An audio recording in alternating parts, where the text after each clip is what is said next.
किसानों के साथ बहुत बड़ा धोखा किया गया। जब किसानी आंदोलन उठाया गया यूपी की इलेक्शंस देखते हुए, उस समय प्रधानमंत्री जी ने एक अपनी जबान दी थी इन किसानों को कि उनकी मांगों को पूरा किया जाएगा, जिसमें से एक था कि लीगल गारंटी फॉर एमएसपी और जो केस वगैरह लगाए गए हैं किसानों के ऊपर वो सब वापस किए जाएंगे। 4-5 चीजें और थी, कमेटी बनाई जाएगी जिसमें किसान की रिप्रेजेंटेशन होगी। लेकिन मैंने तो ऑल पार्टी मीटिंग में भी कल यही उठाया था कि देश के प्रधानमंत्री की जबान भी ना रखी जाए तो फिर देश के लोग किस पे विश्वास करें कि इतने सालों बाद एक बार फिर किसान को आंदोलन पे बैठना पड़ रहा है।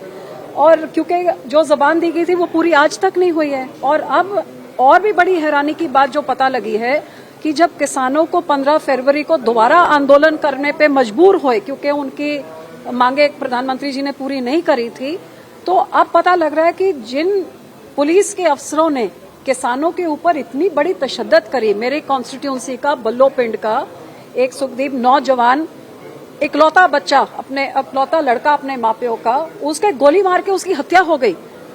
और जिन लोगों ने गोलियां चलाई, अथरू गैस चलाए, किसानों के ऊपर तशद्दुद करी, उनकी ट्रैक्टर में तोड़फोड़ किया, हरियाणा सरकार ने उनको राष्ट्रपति को गैलेंट्री अवार्ड के लिए उनको नियुक्त किया गया है कि ये बड़े बहादुर 6 सिपाहियों ने, अफसरों ने किसानी आंदोलन में बड़ा बढ़िया काम किया। बढ़िया काम आप बॉर्डर पे हमारे वो किसान के बच्चे करते हैं जो देश की रक्षा करते हैं, या ये जो हमारे किसान, हमारे अन्नदाता जो देश का पेट भरते हैं, वो अपनी मांगों के लिए दिल्ली जाना चाह रहे हैं और हरियाणा की पुलिस ने उनको ऐसे मारा जैसे कोई पाकिस्तान बॉर्डर के बैठे हुए लोग हैं। और आपने ऐसा पंजाब का बॉर्डर सील कर दिया।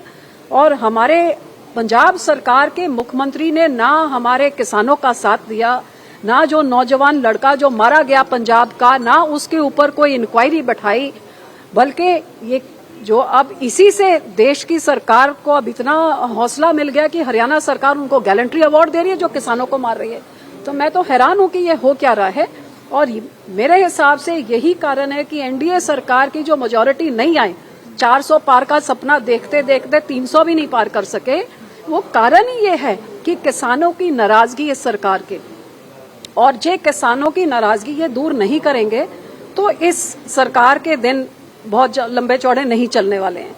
और मैं यहीं पे स्ट्रांग विपक्ष जो बनाया है, जो इंडिया अलायंस बना है जिसमें कांग्रेस सबसे बड़ी पार्टी है, यही कांग्रेस पार्टी ने जब किसान बिल पास किए जा रहे थे नंबरों के जोर जबर से, जो वॉकआउट नहीं किया होता, जो राहुल गांधी विदेश नहीं भागे होते, जो आम आदमी और कांग्रेस पार्टी वॉकअप नहीं करती, शायद उस टाइम से हम कोई लड़ाई लड़ सकते। तो अब तो आपको देश के लोगों ने एक मजबूत विपक्ष बनाया है।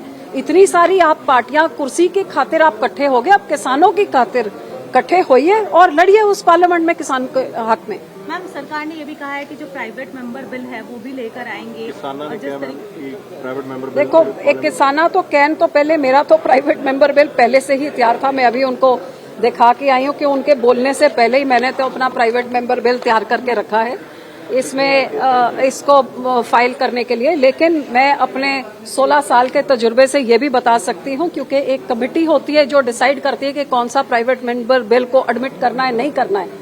और जैसे अमर सिंह जी ने बताया कि 5 साल से उन्होंने जो बिल डाले उसमें कोई ना कोई बहाना ढूंढ के वो एडमिट ही नहीं होता है। और ये बिल्कुल सही है। 15 साल से मुझे लगता है शायद मैंने एक बिल शायद देखा होगा जो एडमिट हुआ, नहीं तो किसी का एडमिट ही नहीं होता है। और अभी जहां तक मुझे नॉलेज है, क्योंकि नई पार्लियामेंट हुई है, जो कमेटी बनती है जो ये देखती है कि कौन सा बिल एडमिट करना है, नहीं, मेरे ख्याल से अभी कोई कमेटी गठित भी नहीं हुई है। सो ये बिल कर देंगे, लेकिन ये एक सरसरी एक पोस्चरिंग है।